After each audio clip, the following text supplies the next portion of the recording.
Israel के बारे में एक ऐसी भविष्यवाणी जो परमेश्वर के वचन में लिखी गई है, परमेश्वर के पवित्र वचन में लिखी गई है, प्रभु के पवित्र कलाम में लिखी हुई है, जो वचन में अभी आपको बताने के लिए जा रहा हूं। अभी आप न्यूज में देख रहे होंगे कि किस प्रकार से इज़राइल में युद्ध छिड़ा हुआ है और इज़राइल के आसपास देश जो है, इज़राइल और जो आसपास के देश हैं उनमें भयंकर युद्ध चालू है। आप देख रहे हैं जो अभी इस समय में आप न्यूज में देख रहे हैं। परमेश्वर के प्रिय लोगों, ये परमेश्वर पिता ने, पवित्र आत्मा ने परमेश्वर के दासों को पहले ही ये भविष्यवाणी बताई थी कि आने वाले टाइम में ये सारी चीजें होंगी।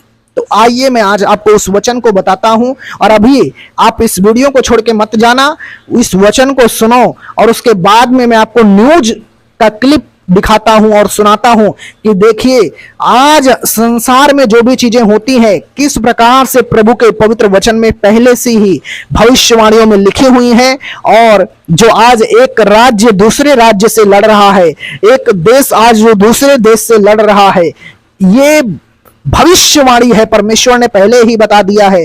परमेश्वर के प्रिय लोगों, हमारे देश में इतना ज्यादा शांति कैसे है? क्योंकि जो इज़राइल में हो रहा है, ये सारी चीजें प्रभु ने पहले से ही भविष्यवाणी में बताया था, वही चीजें हो रही हैं। पहले वचन को सुनो, उसके बाद आप क्लिप को देखो, वीडियो को लाइक करो, चैनल को सब्सक्राइब करो, बेल आइकन को प्रेस करो, इस वीडियो को शेयर करो और अभी आप आशीष पाने के लिए जा रहे हो। देखिए परमेश्वर के प्रिय लोगों, परमेश्वर ने कहा, क्या कहा? संकट और कलेश। अगर हम इज़राइल के बारे में आज न्यूज देखते हैं और इज़राइल के आसपास के देशों के मुल्क के बारे में हम न्यूज को देखते हैं तो हम क्या देखते हैं कि वहां पर युद्ध छिड़ा हुआ है, हजारों की मौतें, लाखों की मौतें हो रही हैं, एक राज्य दूसरे राज्य पर चढ़ाई कर रहा है। प्रभु का पवित्र वचन क्या कहता है? संकट और कलेश आएगा। मत्ती 24 अध्याय और मत्ती 24 अध्याय में प्रभु यीशु मसीह ने कहा, मत्ती 24:6 में, तुम लड़ाइयों की चर्चा सुनोगे तो घबरा मत जाना। प्रभु ने क्या कहा? तुम लड़ाइयों की चर्चा सुनोगे तो घबरा न जाना, क्योंकि इनका होना अवश्य है। परमेश्वर ने भविष्यवाणी दिया और परमेश्वर ने कहा इनका होना तो अवश्य है और ये होगा। परमेश्वर ने कहा तुम लड़ाइयों की चर्चा जब सुनोगे तो प्रभु ने कहा कि तुम भय ना खाना, तुम घबरा मत जाना, क्योंकि इनका होना अवश्य है, परंतु उस समय अंत ना होगा। ये अंत का समय नहीं है। बहुत सारे लोग कहते हैं अंत का समय। प्रभु ने कहा नहीं, वो अंत का समय नहीं है।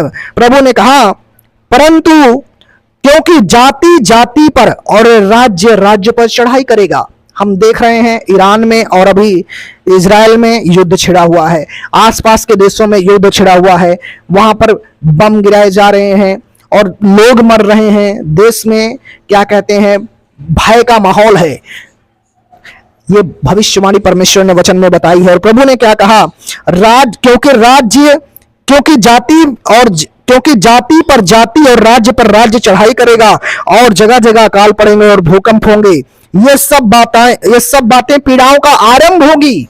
जो बहुत सारे लोग परमेश्वर के वचन के खिलाफ है, प्रभु की आज्ञा के खिलाफ हैं, परमेश्वर के नियम के खिलाफ हैं, प्रभु ने कहा ये तो आरंभ है।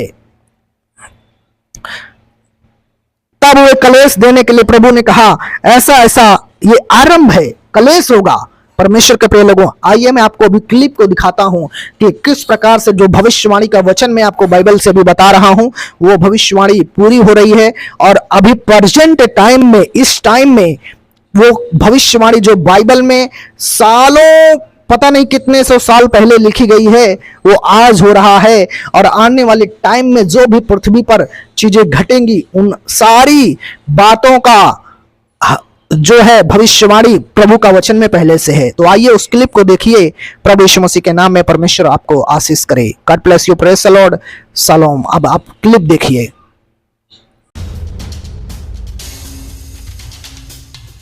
इजराइल इन दिनों कई मोर्चों पर दुश्मनों का सामना कर रहा है। एक और वो गाजा में हमास के खिलाफ युद्ध लड़ रहा है, तो वहीं इजराइल को हमास के समर्थक हिजबुल्लाह के घातक हमलों का भी सामना करना पड़ रहा है। बची हुई कसर ईरान और ईरानी समर्थक यमन के हूती विद्रोही पूरा कर रहे हैं।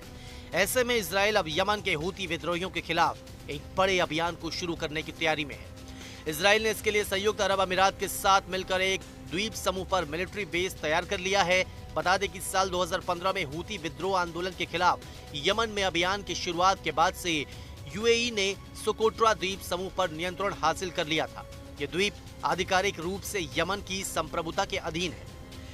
लेबनान के हिजबुल्लाह से जुड़े सूत्र ने बताया है कि इसराइल और कई अरब देश, खासकर खाड़ी के देशों के बीच एक अमेरिकी छत्रछाया में स्थापित दीर्घकालिक परियोजना तैयार की गई है।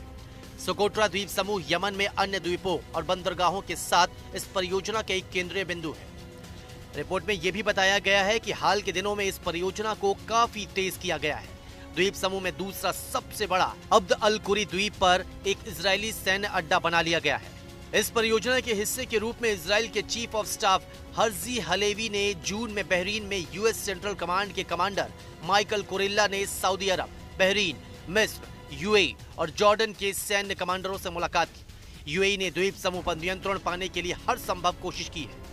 कुल मिलाकर इजराइल और यूएई ने यमन के एक द्वीप समूह पर ऐसा जॉइंट मिलिट्री बेस स्थापित किया है जो यमन के करीब है और जहां से राजधानी सना सहित कई अन्य इलाकों में हूती विद्रोहियों के खिलाफ हमलों को अंजाम दिया जा सकेगा।